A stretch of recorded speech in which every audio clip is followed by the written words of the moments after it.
저를 흔들리게 하는 것들이 있습니다. 물론 뭐 이것저것 많죠. 그 중에 하나 제일 저를 흔들리게 하는 것 중에 하나가 바로 다이어트입니다. 월요일 날에는 안 먹겠다 그러고 수요일 날에는 지금 여기 나와 있는 이것들 되게 먹고 싶거든요. 잠깐만요. 이 조각 케이크잖아요. 이런 것들. 그래서 참 이게 흔들립니다. 다이어트라는 게 이게 살이 찐 사람들은 다 이 고통을 압니다. 그래서 좀 월요일 날에는 할 수 있겠다 그러다가 수요일쯤 되면은 그래서 얼른 앉아요. 수요일 날에는 그만둘까 다이어트 뭐 이렇게 왔다 갔다 흔들린다라는 것입니다.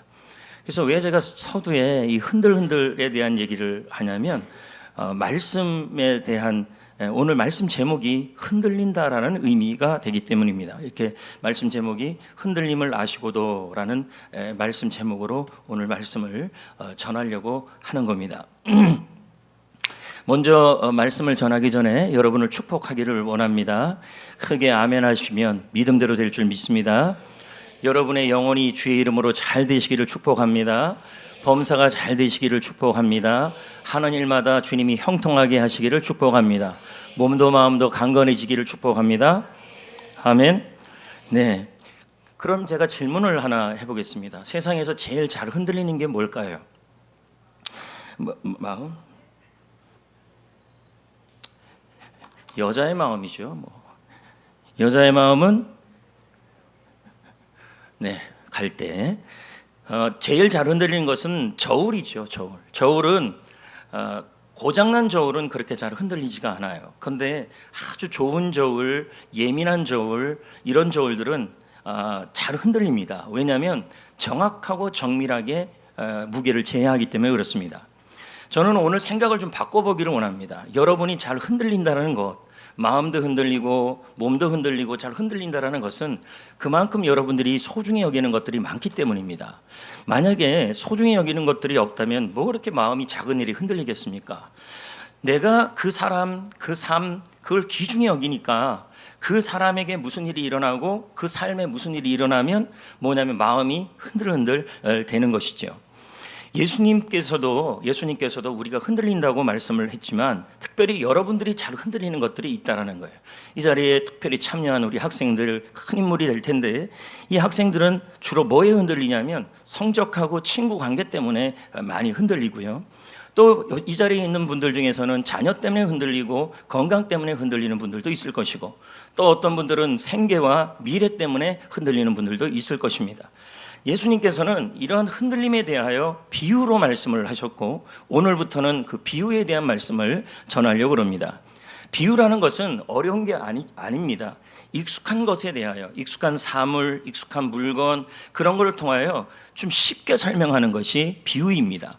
예수님도 이 비유로 말씀을 하셨는데요. 여기 보면 씨앗, 밭, 양, 동전 이런 것들을 통해서 예수님은 쉽게 말씀을 전했다는 겁니다. 그래서 이 비유라는 게 참 설교 말씀을 전하는데 중요한 원리 중에 하나가 되는 겁니다.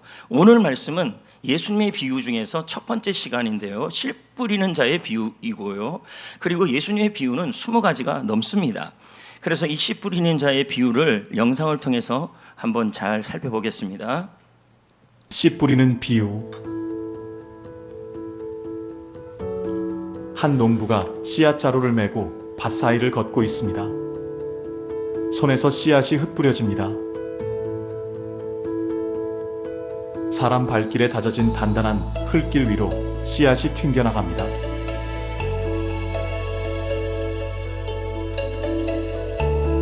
얕은 흙 위로 회백색 석회암이 드러난 지면에 씨앗이 얹힙니다.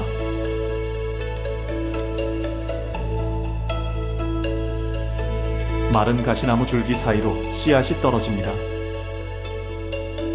짙은 갈색 비옥한 땅도 있습니다.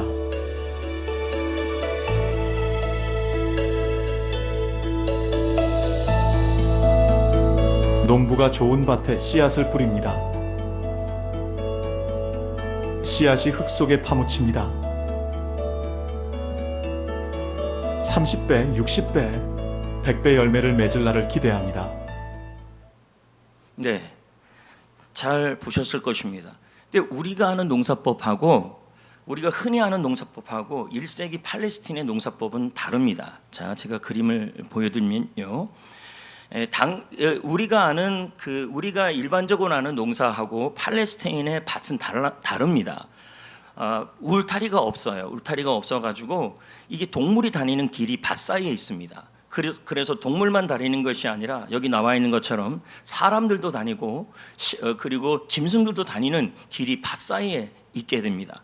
그리고 그 밭 사이에 또 뭐가 있냐면 이 흙밭이라고 돌밭이라고 있는데 흙이 있고 바로 밑에 석회암이 있습니다. 팔레스타인 지형이 석회암 지형이어가지고 흙이 이렇게 올라가면 밑에 돌밭이 석회암 돌밭이 있어서 뿌리를 내리다가 돌 때문에 막혀버리는 일들이 일어납니다.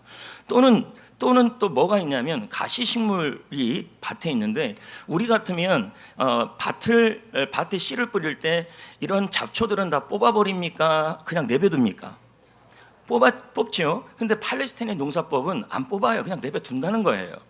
그래서 우리가 알아야 될 것이 뭐냐면 팔레스타인의 밭 안에는 좋은 밭만 있는 게 아니라 그 밭 하나 안에 좋은 땅도 있고 길가 땅도 있고 돌밭도 있고 가시밭도 있고 네 가지 게 다 들어 있는 것입니다. 그래서 서로 간에 이 씨를 뿌릴 때 또 하나 중요한 것은 우리는 씨를 뿌릴 때 밭을 먼저 갑니까? 아니면은 그냥 뿌립니까? 좀 크게. 뭐요? 갈아요. 갑니다. 그런데 팔레스타인의 1세기 팔레스타인의 농사법에서는요, 뭘 하냐면 밭을 안 갈아요. 뭐부터 하냐면 먼저 씨를 다 뿌려요. 그래서 그 씨를 뿌리다 보면요, 길가 밭에도 떨어지게 되고 돌밭에도 떨어지고 가시밭에도 떨어지고 좋은 밭에도 다 떨어지게 돼요. 그렇게 하고 나서 나중에 이렇게 흙을 한번 뒤집어 버리는 것이 이 팔레스타인의 농사법입니다. 그런데 참 재밌는 것이 하나가 있는데 그것이 뭐냐면 오늘 말씀의 가장 중요한 핵심이 이겁니다. 밭이 좋은 땅에만 씨가 뿌려졌습니까? 아닙니다. 이게 중요합니다. 길가에도 떨어지고 돌밭에도 떨어지고 가시밭에도 떨어지고 또 중요한 것은 뭐냐면 기억해야 될 중요한 것들이 뭐냐면 이 씨앗은 말씀을 의미하고요. 밭은 마음을 의미한다는 것이 비유입니다. 그러니까 씨앗이라는 이 말씀을 던지고 뿌릴 때 이 씨앗이 이 말씀이 어디도 떨어지냐면 길가의 마음에도 떨어지고 돌밭의 마음에도 떨어지고 가시밭 마음에도 떨어지고 좋은 밭의 마음에도 떨어진다는 얘기예요. 자, 여기서 기억해야 될 게 뭐냐면 우리가 흔히 이런 생각을 많이 해요. 저 김 집사님이 오늘 들어야 된대요. 그 왜 들어야 된다니 가만히 보니까 길가 마음이에요. 그래서 김 집사님은 길가라고 우리가 설교 말씀을 들으면서 딱 정해버려요. 그리고 이 집사님은 돌밭이고 박 집사님은 가시밭이고 이렇게 마음을 정해버린다는 거예요. 근데 오늘 말씀은 그렇게 얘기하지 않아요. 잘 보십시오. 한 밭 안에 길가, 돌밭, 가시밭, 좋은 밭이 있어요. 이 말은 사람의 마음이 저 역시도 마찬가지입니다. 무슨 말이냐면 어떨 때는 길가 마음일 때가 있고요. 어떨 때는 돌밭일 때도 있고요. 어떨 때는 가시밭일 때도 있고요. 어떨 때는 좋은 밭일 때도 있다라는 거예요. 한 사람 마음 안에 이 네 가지 마음이 교차한다는 얘기예요. 그러니까 우리가 누군가에게 얘기할 때 저 사람은 요즘 길가밭이야. 저 사람은 요즘 돌밭이야. 저 사람은 좋은 밭이야. 저 사람은 가시밭이야. 왜 좋은 밭이 아니냐 그랬더니 예배 시간에 아멘을 안 해요. 여러분, 이 좋은 밭은 뭐냐면 말씀을 듣고 깨닫는 거예요. 그러니까 저 정주리 보면 절대로 예배 시간에 아멘을 안 해요. 거의 안 하잖아요. 맞죠? 안 하니까 저는 얘기하는 거죠. 좋은 밭 아니야. 자, 이럴 수 없다는 거예요, 이 말씀이. 왜 그러냐면 정주리 청년 안에 길가일 때도 있고 돌밭일 때도 있고 가시밭일 때도 있고 좋은 밭일 때도 있다는 얘기예요. 이게 왔다 갔다 한다는 얘기예요. 그러면 여러분의 마음이 어떨 때 길가일 때가 언제냐는 거죠. 자, 볼까요? 이거 나오겠네요. 주일에는 여러분 교회 와가지고 말씀을 듣고 또 평상시에 찬양을 듣고 그러면 마음이 좋아요, 나빠요? 근데 집에 가면요? 집에 가면 어때요? 집에 가면 마음이 막 답답해지고 그러잖아요? 그러면 집에 가면 밭이 뭐가 된 거예요? 마음이 답답해지니까 길가가 된 거예요. 그러니까 사람의 마음이라는 게 늘 한결같지 않다는 걸 지금 설명하는 거예요. 예를 하나 더 들어보면 여러분이 찬양을 들으면 마음이 너무 좋고 교회 와서 말씀을 들을 때도 너무 좋은데 좋은데 막 기뻐요. 그런데 남편의 얼굴을 보고 아이들의 얼굴을 보면 뭐가 자꾸 올라와요. 그때 기쁨이 사라져요, 안 사라져요? 자, 이러면 무슨 밭이에요? 교회 있을 때는 좋은 밭이고 집에 갔을 때는 돌밭이 된 거예요. 마음이 왔다 갔다 한다는 거예요. 그러니까 우리가 조심해야 될 것 중에 하나가 사람을 향하여 저 사람은 길가밭이다, 저 사람은 나쁜 밭이다, 이렇게 얘기하셔는 안 된다는 거예요. 우리 모두가 좋은 밭일 때도 있고 길가밭일 때도 있고 가시밭일 때도 있다라는 거예요. 그러면 길가밭이 어떤 밭이냐? 자, 요즘 여러분의 상태가 길가밭인지 아닌지를 알 수 있는 게 뭐냐면 말씀을 듣고 뭐 하지 못해요? 깨닫지 못하면 길가밭이. 그러니까 말씀이 전해지는데 그 말씀을 받지를 못해요. 여기 누가 다 먹어요? 새. 근데 성경에서는 이걸 뭐라 그래요? 악한 자가 와서 먹는다, 이렇게 나와요. 그러니까 말씀을 받지 못하는 거예요. 그러면 여러분들 오늘 예를 들어서 성경 말씀을 읽어요. 이렇게 읽는데 그 말씀이 보기는 보는데 깨달아지지가 않아요. 또 설교 말씀을 듣는데 내 말씀으로 깨달아지지가 않아요. 이러면 길가 맞힌 거예요. 그럼 왜 그래요? 이유가 있겠죠. 개인이 저렇게 말씀이 안 들어가진 않을 거란 얘기예요. 가장 큰 이유가 길가라는 말은 말씀이 들어가지 않아요. 그러니까 듣는데 말씀이 떨어지는데 깨달아지지 않는 거예요. 왜 그러냐면 첫 번째 이유가 몸이 아프기 때문이에요. 마음이 아프고 몸이 상처가 있고 마음에 상처가 있는 사람들은요, 말씀을 들어도 깨닫지 못해요. 그리고 두 번째는 지쳐서 그래요. 자, 제가 이렇게 보여드릴게요. 너무 아프고 지치면 말씀을 들어도 깨닫지를 못하고 뭐가 되냐면 길가밭이 되는 거예요. 그러니까 몸이 너무 아프고 마음이 너무 아프고 몸이 지치고 마음이 지치면 하나님께서 하나님의 말씀이 이렇게 전해지고 성경을 읽는데 몸이 지치는데 어떻게 성경이 들어가겠습니까? 그리고 마음이 너무 상처받고 힘이 든데 어떻게 말씀이 들리겠습니까? 그러니까 뭡니까? 너무 마음이 아프고 몸이 아프고 마음이 지치고 몸이 지치면 자기의 마음이 현재 뭐가 돼 있는 거냐면 길가가 돼 있는 상황이 되는 겁니다. 두 번째는 뭐냐면 돌밭입니다. 자, 이 돌밭이라는 말씀은 자, 이거 읽어보면요, 말씀을 들어요. 근데 즉시 기뻐요. 찬양을 듣고 말씀을 듣고 성경을 보고 영상을 보고 하다 보면 마음이 너무 기뻐요. 그런데 지난데 그 속에 뿌리가 깊지 않아가지고 기쁨이 사라져요, 안 사라져요? 제가 아까 그랬잖아요. 찬양을 들으면 너무 기쁘고 말씀을 들으면 너무 즐거워서 소망이 생겨요. 근데 집에 가면 너무 큰 인생의 짐이 있으니까 뭐예요? 기쁨이 오래 가지 않아요. 그러니까 교회에 있을 때는 즐겁고 교회 떠나면 교회 어떤 분은 반대일 수도 있겠죠.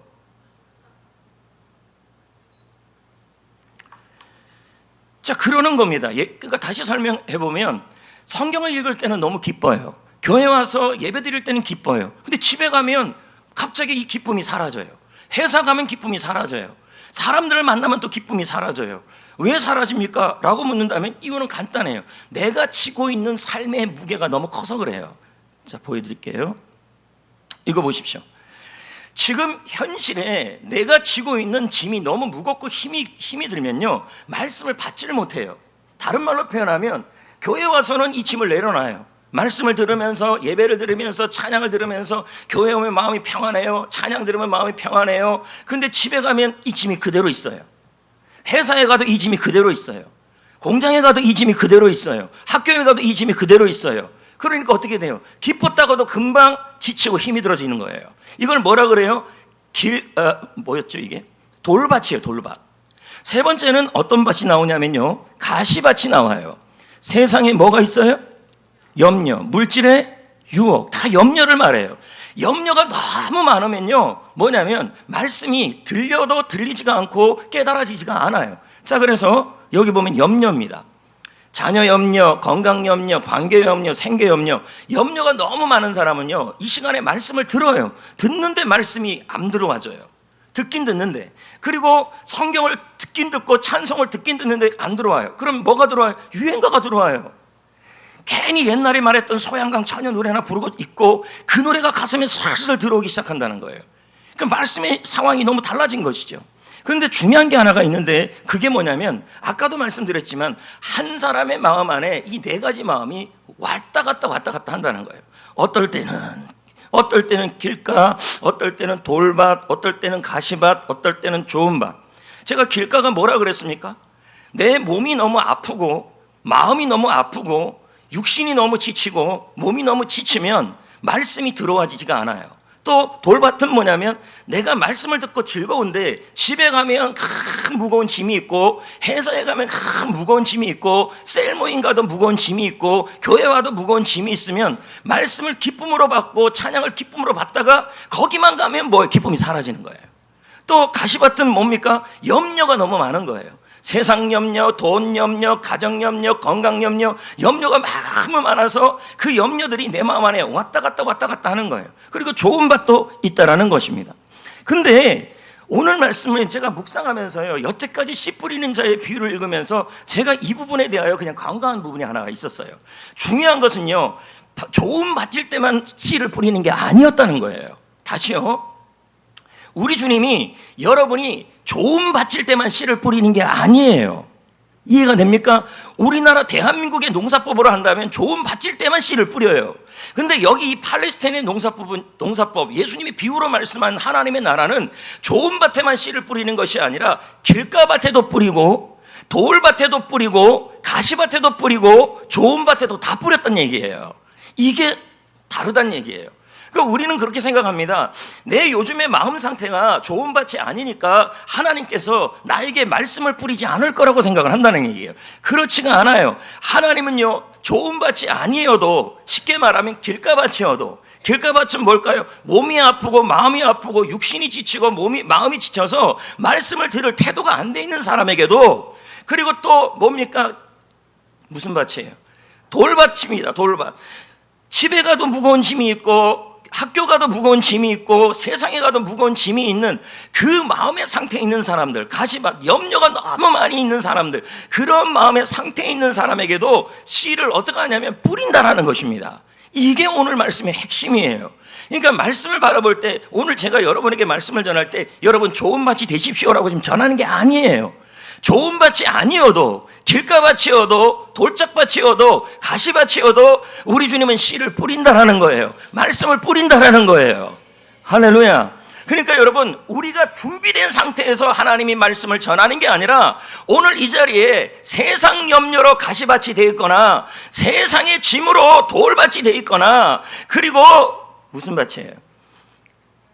길가밭. 몸도 마음도 지치고 몸도 마음도 아픈 사람, 길가밭이어도 우리 주님은 여러분에게 말씀 앞에 서게 만들어 주신다는 얘기예요.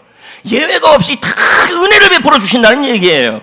그럼 여기서 우리가 질문이 하나 생기는 겁니다. 무슨 질문이 생기냐면, 말씀을 듣기 전에 지치고 아파서 흔들리는 마음, 현실이 너무 힘들어서 흔들리는 마음, 염려 때문에 흔들리는 마음, 서두에 제가 흔들린다는 얘기를 했어요. 지금 여러분의 마음이 흔들리는 마음이어도 예수님은 좋은 밭에만 말씀을 뿌리는 것이 아니라 흔들리는 마음에도 말씀을 뿌리신다는 얘기예요. 그럼 질문이 생기는 거죠. 무슨 질문이 생길까요? 왜요? 왜?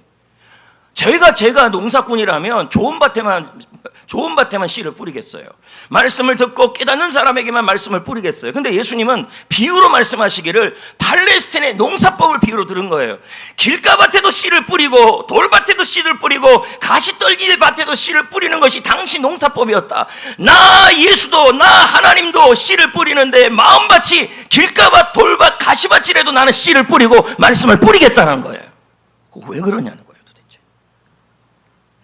좋은 밭에만 뿌리면 되는데 왜 흔들리는 마음에게도 예수님은 그 말씀을 뿌리냐는 거죠.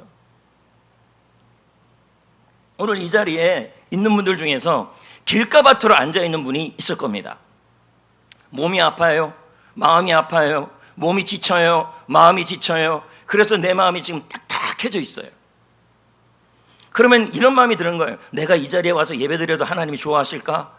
나 같은 사람에게 하나님을 붙잡아 주실까? 이런 마음이 들고요. 두 번째, 돌밭이라는 말은 내가 말씀을 들으면 뭐하냐, 집에 가면 또 지옥이고 회사 가도 지옥이고 학교 가도 지옥이고 무거운 돌 하나를 내가 쥐고 있는데 이런 마음 상태로 있는데 하나님이 나에게 은혜를 주실까? 나 같은 사람 붙잡아 주실까? 이런 마음이 다 들고 있을 겁니다. 또 이런 사람도 있습니다. 세 번째, 이 가시밭인데요, 염려가 너무 많아요. 세상 염려, 무슨 염려가 꽉 차서 이 자리에 앉아 있어요. 그러면 이 자리에 염려 가득 찬 상태에서 앉아 있는 여러분들을 향하여 여러분은 이런 마음이 드는 거예요. 염려가 이렇게 많고 내 밭이 가시밭 같은 상태인데 하나님이 나 같은 사람을 붙잡아 주실까? 이렇게 생각을 한다는 거예요. 그런데 오늘 읽은 이 본문 말씀에 대하여 윌리엄 바클레이라는 신학자가 이렇게 해석을 했어요. 무슨 해석을 했냐면, 여기 지금 제가 써놨잖아요. 하나님은 좋은 밭에만 씨를 뿌리는 것이 아니라 모든 밭에 씨를 뿌린다. 이 말은 뭘까요? 내 마음 상태가 염려가 있든지, 내 마음의 상태가 무거운 짐을 짓고 있든지, 내 마음의 상태가 상처가 있고, 내 마음이 상처가 있고, 몸이 아픔이 있고, 육신이 지치고 마음이 지친 상태가 있어도 그 모든 밭에 주님은 말씀의 씨앗을 뿌린다라는 거예요. 그리고 그것을 하는 이유가 뭐냐면 내가 그를 포기하지 않고 붙들기 위해서래요. 그러면 여기서 중요한 게 하나 나오죠. 그게 뭡니까? 하나님은 좋은 밭만 붙들어 주는 것이 아니라 하나님의 백성 중에서도 마음이 가시밭인 사람도 붙잡아 주시고, 돌밭인 사람도 붙잡아 주시고, 그리고 길가밭인 상태에 있는 사람도 붙잡아 주신다는 의미가 되는 거예요.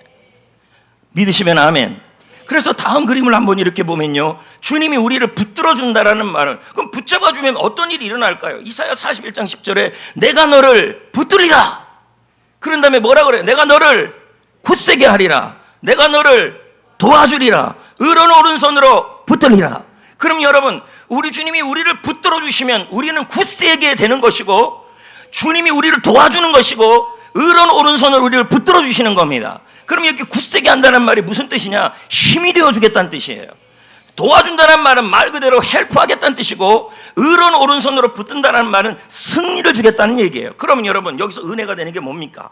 하나님께서 모든 밭에게 씨를 뿌리시고, 씨를 뿌리는 것은 우리를 포기하지 않고 붙들기 위해서라는 거예요. 그러면 우리 주님은 내 마음이 길가밭이든 돌밭이든 가시밭이든 상관없이 우리를 붙들어 주신다는 말은 돌밭이어도 길가밭이어도 가시밭이어도 우리를 굳세게 하여 주시고, 우리를 도와주시고, 우리에게 힘이 되어 주시고, 우리를 승리케 하여 주신다는 뜻이 되는 거예요. 맞습니까? 그러니까 여러분, 좋은 밭만 붙들어 주는 건 아니라는 거예요. 할렐루야. 여러분, 주님께서 말씀하실 때마다 뭐라 그랬습니까? 수고하고 무거운 짐진 자들아 내게 오라, 이렇게 말씀합니다. 무거운 짐을 졌다는 말은 돌밭 상태 아닙니까? 그 사람도 오라는 거예요. 내가 쉬게 하겠다는 거예요. 내가 붙들어 주겠다는 거예요. 여기서 붙잡아 주다는 의미는 힘이 되어 주다, 도와주다, 승리를 주다, 뭐 이런 뜻이 되는 거죠.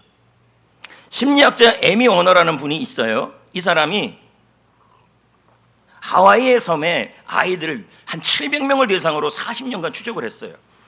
근데 이 하와이에 사는 아이들을 보면 하나같이 뭐였냐면, 집안이 너무 열악하고 부모님이 너무 못 배우고, 그래서 이 아이들이 하나같이 뭐냐면 인생에 학자들이 예상을 했어요. 왜 뭘 예상을 했냐면, 하와이에 사는 아이들은 모두 엄마만 있든지 아빠만 있든지 엄마도 없든지 뭐 이런 아이들이 너무 많은 거예요. 그러니까 너무 많으니까 학자들이 예상하기로 이렇게 예상을 한 거예요. 가정 형편이 어려우면 IQ가 낮을 것이고, 부모가 못 배웠으면 아이는 무너질 거라고 예상을 한 거예요. 오늘 이 자리에 학생들도 앉아 있는데, 우리 집은 가정이 어려워요, 그래서 나 공부 못할 거예요, 이건 학자들의 예상이에요. 근데 그렇지 않더라는 거예요. 가정이 어려운데 공부 잘하는 애들이 있고요, 부모가 못 배웠는데도요 무너지지 않는 아이들이 있더라는 거예요. 그러니까 여러분, 핑계 댈 수 없다는 얘기예요. 그래서 조사를 해봤더니 이렇게 나왔어요. 최악의 환경에서 자란 아이들 중에서 3명 중에 1명은 건강하게 자랐다는 거예요. IQ도 재산도 부모의 학력도 하나도 이유가 안 되었어요. 그러니까 이 3명 중에 1명의 아이들은요, 가정 형편이 어렵고 재산도 많지 않고 머리도 안 좋은데 다 어떤 현상이 나면, 고난이 있으면 고난을 이겨내는 힘들이 있더라는 거예요. 그게 회복 탄력성이에요. 3명 중에 1명이 그랬다는 거예요. 그러니까 우리 중고등부 애들도 보면요, 고난이 있고 너무 힘든데 죽겠다고 하는 애들이 있어요. 이거 회복력이 없는 거예요, 회복 탄력성이. 근데 이 하와이에 있는 아이들 중에서는요, 죽겠다는 아이들보다는 이기겠다는 아이들이 자꾸 나오는 거예요. 그 이유가 뭐냐 했더니 이유가 하나였다는 거예요. 그 이유가 도대체 뭐냐? 그 아이를 믿어주는 어른이 1명 있었다는 거예요. 부모가 2명도 없어요. 없으면 뭐예요? 누군가 선생님이라도 그 아이를 믿어줬다는 거예요. 그리고 엄마 아빠 중에서 아빠만 있거나 엄마만 있는 가정이라면 엄마든 아빠든 누군가 그를 믿어주는 어른 한 명이 있었다는 거예요. 근데 그 중에 여러분들 중에 이런 분이 있어요. 나는 엄마도 믿어주지 않고 아빠도 믿어주지 않고 내 주위에 있는 누구도 나를 믿어주는 사람이 한 명도 없다라는 분들이 있어요. 여러분, 내 주위에 나를 믿어주는 사람이 한 명도 없다 할지라도 하나님만은 여러분을 믿어주는 줄 믿습니다. 하나님만은 여러분이 잘났든 못났든 믿어주는 분이신 줄 믿습니다. 하나님이 믿어주시는데 뭐가 걱정이냐는 거죠. 여러분, 여기서 붙들어준다는 말은 말을 건다는 말입니다. 자, 아까도 제가 무슨 말씀을 드렸냐면 돌밭인데도 씨가 뿌려졌다, 길가밭인데도 씨가 뿌려졌다, 또 가시밭인데도 씨가 뿌려졌다는 말은 말씀을 뿌렸다는 의미 아닙니까? 말씀을 뿌려졌다는 말은 지금 뭐예요? 붙들겠다는 뜻입니다. 그러니까 여러분, 나는 지금 좋은 밭이 아닙니다, 내 마음 상태가. 그래서 주님이 나를 붙들지 않는 게 아닙니까? 라는 마음을 내려놓으셔야 한다는 거예요. 내가 길가밭이어도 좋지 않은 밭이어도 돌밭이어도 하나님은 우리에게 말씀을 뿌리고 있다는 말은, 말씀 앞에 서겠다는 말은 하나님이 여러분을 붙들고 있다는 뜻이 되는 겁니다. 그럼 제가 비유를 한번 설명하겠습니다.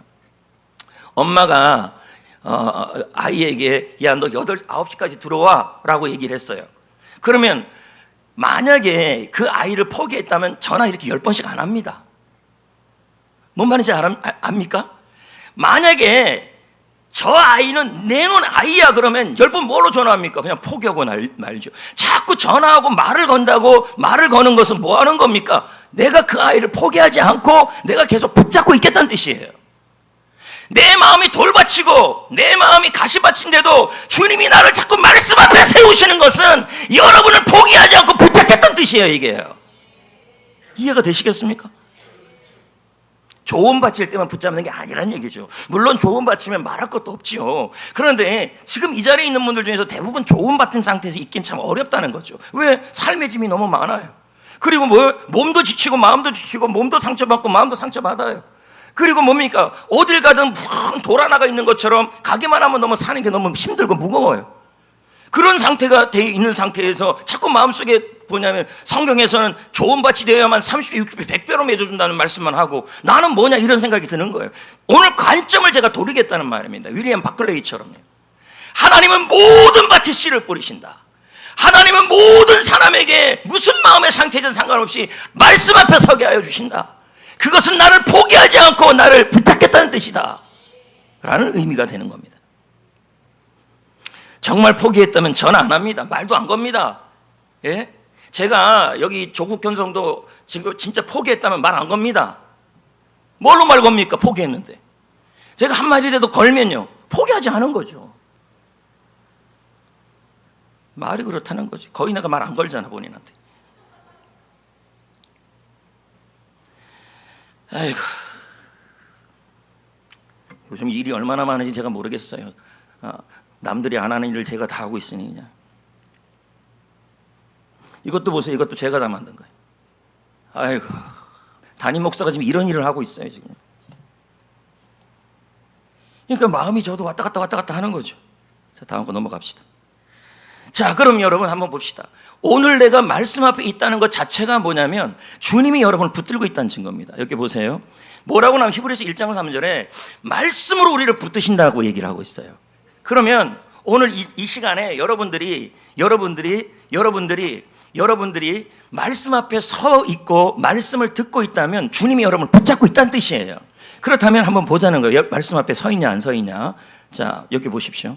오늘 이 예배당에 이 자리에 앉아 있는 거 있잖아요. 하여튼 말씀이 들리든 안 들리든 여기 앉아 있잖아요. 이게 뭐예요? 말씀 앞에 서 있는 거예요. 그리고요, 설교를 듣고 있잖아요. 지금 내 마음이 길가밭이든 좋은 밭이든 무슨 밭이든 상관없이 지금 말씀을 듣고 있잖아요. 깨닫든 안 깨닫든 이게 말씀 앞에 서 있는 거예요. 그리고 여러분, 마음이 너무 힘든데 문자나 카톡으로 온 말씀 한 구절을 내가 지금 읽고 있어요. 마음이 너무 힘든데 이게 지금 말씀 앞에 서 있는 거예요. 다음 것도 한번 보여드리겠습니다.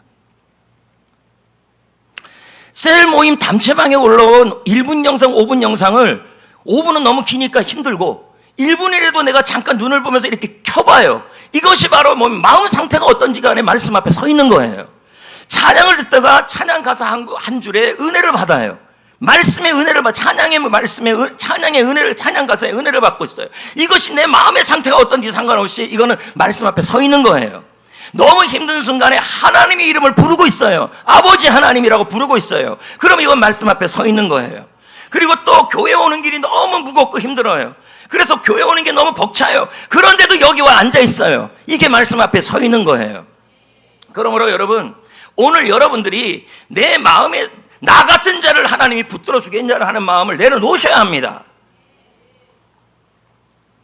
오늘 여러분의 마음이 길가봐 칠지라도 몸도 마음도 아프고 지치고 몸도 마음도 너무 힘들어서 길가밭이 돼 있거나, 그리고 오늘 내 마음에 무거운 짐을 하나 지고 있어서 말씀의 기쁨이 있지만 그 기쁨이 오래가지 못하는 돌밭에 있는 마음이라 할지라도, 또 가시밭, 여러분의 마음 상태가 염려가 너무 많은 상태인 상황에서 주님이 나를 붙들어 줄 수 있을 거라고 마음이 먹는 여러분들, 그럼에도 불구하고 여기 앉아 있고, 그럼에도 불구하고 찬양을 듣고 있고, 그럼에도 불구하고 예배당에 나와 있고, 그럼에도 불구하고 성경 한 구절을 보고 있고, 그렇다면 여러분은 지금 말씀이 뿌려지는 것이고 말씀 앞에 서 있는 것이고 예수님이 여러분을 붙잡고 있는 것입니다. 그리고 굳세게 하는 거죠. 제가 한 사람을 소개하려고 그러는데 박정호 장로님이십니다. 이분이 CCM 가수이고 참 찬양을 잘하는 분이시죠. 근데 얼마 전에 말기 간암에 걸렸어요. 간경화에 걸렸어요. 그러니까 보세요. 좋은 밭이었겠죠. 말씀을 들으면 아멘도 잘하고 깨닫는데 이제 말씀이 몸도 마음도 아프기 시작하는 거예요. 그럼 뭐가 길가가 된 거죠, 마음이. 그러다가 이제 세상에 대한 염려가 생기고 인생에 대한 염려가 생기니까 가시밭이 된 거예요. 거기다 그걸로 끝입니까? 말씀 찬양을 부르면 기뻤다가도 다시 집에 가면 무슨 짐이 병이라는 짐이 자기를 옮겨놓고 있는 거예요. 그러면 뭐예요? 돌밭이 되어 있는 거예요. 이런 상황이 있는데도 주님은 이분을 포기하지 아니하셨다는 건 뭐냐면, 말씀을 들으면 말씀 앞에 서 있으려고 그러고, 힘들면 말씀을 보려고 그러고, 어떻게 하든 예배당에 나오려고 그러고, 그렇게 했다라는 거예요. 이게 뭐예요? 이 사람을 하나님이 붙들고 있다라는 증거였다는 거예요. 이분에 대한 영상을 잠깐 보겠습니다.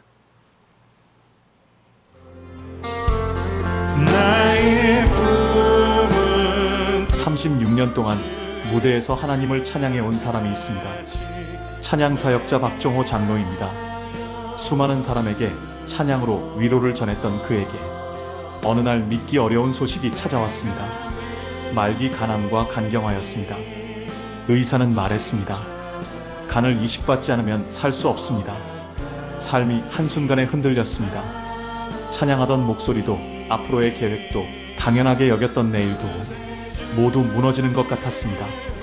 그러나 그가 흔들리던 그때에도 하나님은 일하고 계셨습니다. 미국에 있던 두 딸이 소식을 듣고 한국으로 돌아왔습니다. 그리고 망설이지 않고 말했습니다. 아빠, 제 간을 드릴게요. 검사 결과 막내딸의 간을 이식할 수 있었습니다. 14시간이 넘는 긴 수술이 이어졌습니다. 딸은 아버지를 살리기 위해 자기 몸의 일부를 내어주었습니다. 박종호 장로는 딸의 희생을 바라보며 십자가를 다시 생각했습니다. 우리를 살리기 위해 독생자를 내어주신 하나님의 사랑이었습니다. 그러나 수술이 끝났다고 모든 어려움이 끝난 것은 아니었습니다. 수전증이 찾아왔습니다. 찬양 사역자에게 생명과 같았던 목소리도 잃었습니다. 살아났지만 노래할 수 없었습니다. 다시 무대에 설 수 있을지 알 수 없었습니다. 마음은 또 흔들렸습니다. 그러나 하나님은 그를 포기하지 않으셨습니다. 무균실에서도 목소리가 나오지 않던 시간에도, 아무 변화가 보이지 않던 순간에도 하나님은 다시 말씀의 씨를 뿌리셨습니다. 말씀으로 붙드시고 기다리게 하시고 무너진 마음을 다시 일으켜 세우셨습니다. 10달이 지난 뒤 그는 다시 목소리를 되찾았습니다. 그리고 다시 무대에 서서 하나님을 찬양했습니다. 박종호 장로가 한 번도 흔들리지 않았던 것이 아닙니다. 흔들렸지만 하나님이 놓지 않으셨습니다. 그가 끝까지 하나님을 붙든 것보다 하나님께서 그를 끝까지 붙들어 주셨습니다. 믿음은 흔들리지 않는 것이 아닙니다. 흔들려도 무너지지 않도록 말씀에 붙들리는 것입니다. 우리의 마음이 다칠 때에도, 현실 앞에서 흔들릴 때에도, 염려에 마음을 빼앗길 때에도 하나님은 말씀하기를 멈추지 않으십니다. 하나님은 준비된 좋은 땅만 찾으시는 분이 아닙니다. 오늘도 다시 말씀하시며 우리의 마음을 좋은 땅으로 만들어 가십니다. 우리가 흔들려도 하나님은 우리를 포기하지 않으십니다. 네, 잘 보셨을 것입니다. 여러분, 이제 말씀을 마무리하려고 합니다. 오늘 이 자리에 여러분의 마음밭이 돌밭, 자갈밭, 돌밭, 가시밭, 길가밭, 좋은 밭, 갖가지 마음이 있을 겁니다. 근데 여러분들이 생각하기로 내 마음이 지금 가시밭이다, 염려가 너무 많다, 내 밭이 지금 돌밭이다, 무거운 짐을 내가 지고 있다, 내 밭이 길가밭이다, 몸도 마음도 지치고 그리고 몸도 마음도 너무 상처가 너무 많다, 이런 상태에서 자꾸만 마음속에 드는 것이 뭐냐면 이런 나를 하나님이 붙들어 주시겠냐라는 마음이 자꾸 든다라는 거예요. 그러나 여러분, 오늘 말씀에 뭐라 그랬냐면요, 밭의 종류와 상관없이 다 뿌리고 있었습니다. 좋은 밭에도 뿌렸고 길가, 돌밭, 그리고 가시밭에도 주님은 말씀을 뿌렸습니다. 오늘 여러분이 말씀 앞에 서 있다면, 말씀 앞에 서 있다면, 이 자리에 와 앉아 있거나 찬양을 힘들 때 찬양을 어떻든 들으려고 그러거나 어떻든 주님 앞에 있으려고 하는 그 모든 모습이 바로 뭐냐면 말씀 앞에 서 있는 것입니다. 그렇다면 주님이 여러분을 뭐합니까? 붙잡아 주실 겁니다. 굳세게 하여 주실 겁니다. 일으켜 세워 주실 겁니다. 도와주실 겁니다. 승리하게 하여 주실 겁니다. 이 사실을 우리가 믿어야 합니다. 두려워 말라, 내가 너를 붙들리라, 내가 너를 굳세게 하리라, 내가 너를 도와주리라, 의로운 오른손으로 너를 붙들리라, 승리케 하리라. 이것이 바로 우리 주님인 줄 믿습니다. 이 말씀을 붙들고 승리하시기를 축복합니다. 레마 찬양 부르겠습니다.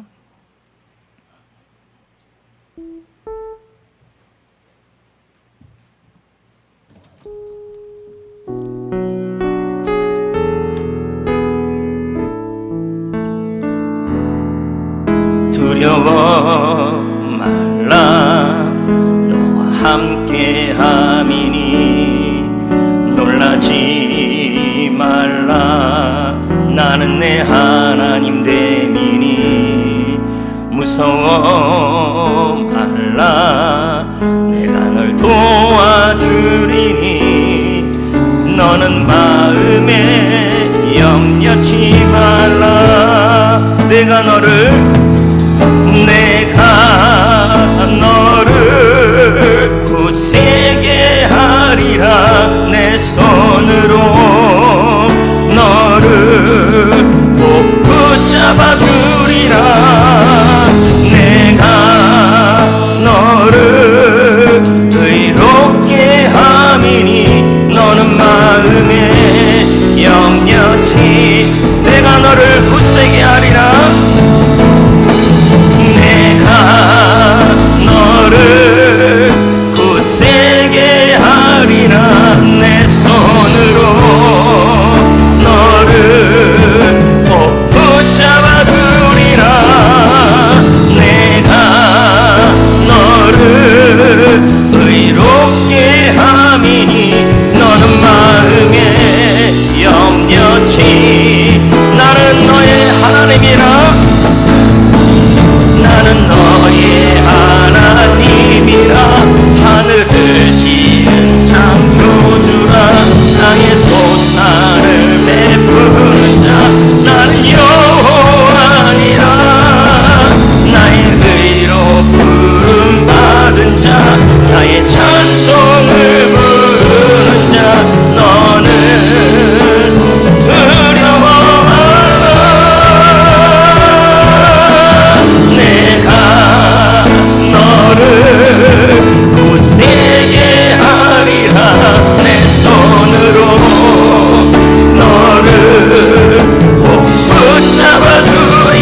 마음이 지금 돌밭, 가시밭, 좋은 밭 그리고 길가밭이라 할지라도 주님은 말씀 앞에 서 있는 여러분을 붙잡아 주실 겁니다. 굳세게 하여 줄 겁니다. 그 마음으로 후렴만 한 번 더 내가 너를 굳세게 하리라 찬양합니다.